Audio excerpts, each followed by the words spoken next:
हाय दोस्तों, मेरा नाम इशमीत और आप देख रहे हो वेब स्क्रीन टीवी। तो इटर्नल्स का फाइनल ट्रेलर रिलीज हो चुका है और अगर इटर्नल्स के फाइनल ट्रेलर और पिछले ट्रेलर्स की कंपैरिजन की बात करें तो पहले दो ट्रेलर अगर 1% थे तो उनके कंपैरिजन में ये फाइनल ट्रेलर 80% मूवी को रिवील कर चुका है। तो चलिए आगे बात करते हैं इस ट्रेलर के ब्रेकडाउन की।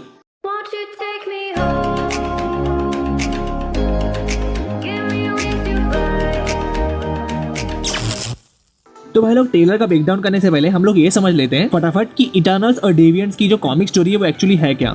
तो एज पर द कॉमिक्स हम सब जानते हैं कि इटर्नल जो है वो सेलेस्टियल के द्वारा क्रिएट किए गए हैं और इटर्नल्स और डेविएंट्स जो है वो सेलेस्टियल के एक्सपेरिमेंट के नतीजे हैं, जो एक्सपेरिमेंट इंसानों पर किए गए थे सेलेस्टियल द्वारा। और सिमिलरली डेविएंट्स भी इंसानों पर किए गए एक फेल्ड एक्सपेरिमेंट के नतीजे हैं। इसी वजह से इटर्नल्स और डेविएंट्स बहुत पहले से यानी करोड़ों साल से एक दूसरे के दुश्मन रहे हैं। तो उसी के साथ ट्रेलर में हम लोग ने स्टार्ट में देखा कि एजैक जो है वो इकारिस को बता रही होती है थैनोस के बारे में, जिसने हाफ ऑफ द पॉपुलेशन को इरेज कर दिया था, बट लेकिन हमारे हीरोज उसे वापस ले आए थे इन्फिनिटी स्टोन्स यूज करके।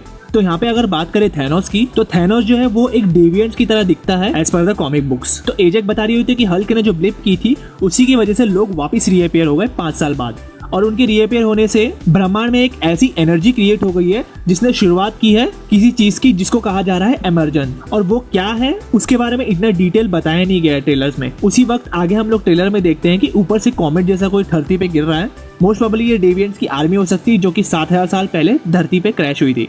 और एजैक इकारिस को ये भी बता रही थी कि हमारे पास सिर्फ 7 दिन है उस एमरजेंस को रोकने के लिए। फिर हम देखते हैं ट्रेलर में कि इटर्नल्स किसी मूर्ति की पूजा कर रहे हैं और बैकग्राउंड में एजैक यही नरेट कर रही होती है कि इटर्नल्स जो है वो 7000 साल पहले आए थे अर्थ पे, क्योंकि उस वक्त डेविएंट्स का अटैक हुआ था।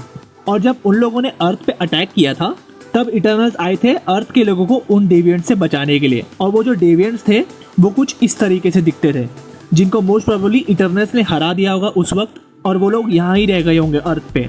लेकिन अभी 7000 साल बाद फिर से डेविएंट्स का हमला होने वाला होगा, इसी वजह से इटर्नल्स वापस से टीम बना रहे हैं। फिर आगे ट्रेलर में हमको देखने मिलता है कि डेन व्हाइटमैन पूछ रहा होता है कि अर्थ पे इतनी सारी लड़ाइयां हुई है और उन सब में सबसे बड़ी कॉन्फ्लिक्ट हुई है थैनोस के साथ, जो कि एक डेविएंट ही था। तब इटर्नल्स कहाँ थे? तब उन्होंने क्यों हेल्प नहीं की अर्थ के लोगों की? उसी का जवाब देते हुए सिरसा बोलती है कि हमें बोला गया था कि हमें किसी भी कॉन्फ्लिक्ट में इंटरफेयर नहीं करना है अनलेस एंड अनटिल उसमें डेविएंट मौजूद ना हो। लेकिन सवाल यहाँ पे ये उठता है कि थैनोस भी तो एक डेविएंट था, तब इटर्नल्स कहाँ थे? तो शायद उसके पीछे यही रीजन हो सकता है कि एज पर द कॉमिक्स वो कहीं ना कहीं डेविएंट्स की तरह तो दिखता है, बट उसका कनेक्शन कहीं ना कहीं इटर्नल से भी है, क्योंकि थैनोस का डैड जो था अलार्स वो एक इटर्नल था।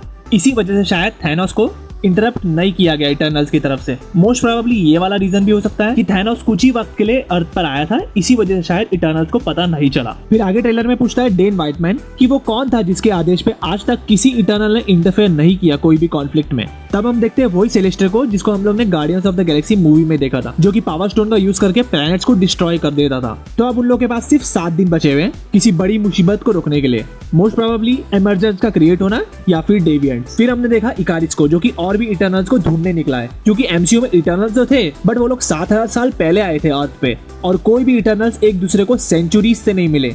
और मुझे क्या लगता है कि ये सब हमें स्टार्टिंग में ही देखने मिलेगा मूवी के, जहाँ पे मोस्ट प्रोबेबली शुरुआत के 15 मिनट में इटर्नल्स को अब मेन प्रॉब्लम के बारे में पता लग जाएगा और एक के बाद सारे के सारे इटर्नल्स एक दूसरे से मिलेंगे उस मुश्किल का सामना करने के लिए। और फिर हम लोग देखते हैं ट्रेलर में थैना को, जिसका रोल एंजेलिना जोली निभा रही है। और पीछे से फिर स्प्राइट भी बोलती है कि ये जो है ये अगर दुनिया का अंत है तो हम लोग लकी है कि हम लोग इसके भागीदार हैं। ये भी शायद उसी चीज की बात कर रही है जिसको कहते हैं एमरजेंस, जिसकी वजह से 7 दिन में दुनिया खत्म होने वाली है। फिर ट्रेलर में हमें देखने मिलती है इटर्नल्स की शिप, जो कि डेजर्ट से बाहर निकल रही है और उसके साथ ही सारे के सारे इटर्नल्स एक साथ खड़े हैं। फिर थैना का वही सेम डायलॉग जिसमें वो बोल रही होती है कि जिन्हें हम प्यार करते हैं उन्हें हमें प्रोटेक्ट भी करना चाहिए, ये वो इंसानों के लिए बोल रही है। और फिर एक मेन इंपॉर्टेंट पॉइंट इस ट्रेलर का है जहां हमें देखा क्रो, जो कि थैना का लव इंटरेस्ट था कॉमिक बुक में, और क्रो एक डेविएंट है। और इस मूवी में मोस्ट प्रोबेबली वो एक विलन भी बन के आ सकता है, कुछ भी हो सकता है, क्योंकि जब थैना बोल रही होती है कि we should protect the people we love, उसके जवाब में क्रो बोलता है कि यू कैन नॉट प्रोटेक्ट। और आगे जाके हम लोग ने ये देखा कि उसने थैना को जकड़ा हुआ भी है। और फिर ट्रेलर में और भी बहुत सारे सीन देखने मिलते हैं जहाँ इटर्नल्स डेविएंट से लड़ रहे हैं, और ये सारे सीन मोस्ट प्रोबेबली 7000 साल पुराने होंगे जब इटर्नल्स अराइव किए थे अर्थ पे। और फिर ट्रेलर के एंड में हम लोग ने देखा इकारिस को, जो कि फेस्टोस के घर पे बैठा होता है और उसे लगता है कि जो टेबल उसके सामने रखा हुआ है वो वाइब्रेनियम से बना होगा, और गलती से उस टेबल को तोड़ देता है और यहीं पे ट्रेलर एंड हो जाता है। तो मुझे क्या लगता है कि इटर्नल जो है अब तक की फेज 4 की सबसे बड़ी मूवी होने वाली है स्पाइडरमैन नो वे होम के बाद, क्योंकि इसमें स्टार कास्ट भी बहुत बड़ी बड़ी यूज की है और साथ में इनकी स्टोरी लाइन भी बहुत इंटरेस्टिंग है एज पर द कॉमिक्स। आप देखने जाओ तो इटर्नल्स की कॉमिक्स भी आपको बहुत ज्यादा अच्छी लगेगी। और अभी इटर्नल्स जो है वो इतने सारे लोगों में है, तो इनका विलन कोई आम विलन नहीं होने वाला है। इन लोग जरूर लड़ने जा रहे हैं, तो कोई सुपर पावर से लड़ने जा रहे हैं, जिसके बारे में हमें मूवी में ही पता लगेगा। और अगर एक और खास बात करें इटर्नल्स की, तो हम लोग ने ये जान चुके हैं कि इस मूवी में हमें भर भर के इंडियन रेफरेंस दिखने वाला है। तो अब मुझसे भी वेट नहीं हो रहा है इस मूवी का। टेंशन ना लो, इस मूवी के रिलीज होने में सिर्फ 2 ही महीने बचे हुए हैं, तब तक तो हम लोग वेट कर ही सकते हैं यार। तो भाई लोग, अगर आपको ये वीडियो अच्छी लगी तो चैनल को सब्सक्राइब कर लेना बीच वाले बटन को क्लिक करके, और ये राइट वाली वीडियो पे क्लिक कर दिए जिसमें मैंने व्हाट इफ एपिसोड 2 के बारे में एक्सप्लेनेशन दी है। तो भाई लोग, इसी के साथ मिलता हूँ मैं मेरी नेक्स्ट वीडियो में। तब तक के लिए टेक केयर, बाय बाय।